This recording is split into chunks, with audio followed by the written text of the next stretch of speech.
আলহামদুলিল্লাহ। আরবি হরফ আমরা কিভাবে পড়ব? তৃতীয় নম্বর ক্লাস। মূলত আরবি হরফগুলো আমরা ঢেকে ঢেকে পড়ব। যেমন আলিফ খালি ঠিক আছে কিনা দেখবো, যে উপরে নিচে নোক্তা আছে কিনা। বার নিচে এক নোক্তা দেখবো ঠিক আছে কিনা।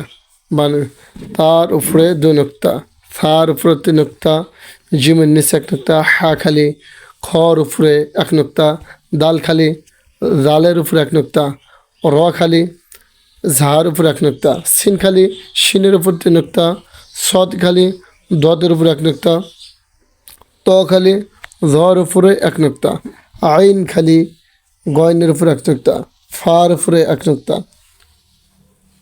কফের উপর দু নোক্তা, কাফ খালি, লাম খালি, মিম খালি, নুনের উপরে এক নোক্তা, ওয়াও খালি, হা খালি, হামজা খালি, ইয়ার নিচে দুই নোক্তা, ইয়ার নিচে দুই নোক্তা। এভাবে মূলত লুকিয়ে লুকিয়ে এভাবে যদি আমরা ধরি তাহলে দ্রুত আমাদের আরবি হরফগুলো আমরা ভালোভাবে শিখতে পারবো ইনশাআল্লাহ। এতে কোনো সন্দেহ নেই। এজন্য এভাবে আমরা তৃতীয় ক্লাসগুলো অবশ্যই খুব গুরুত্ব সহকারে আমরা শিখবো ইনশাআল্লাহ।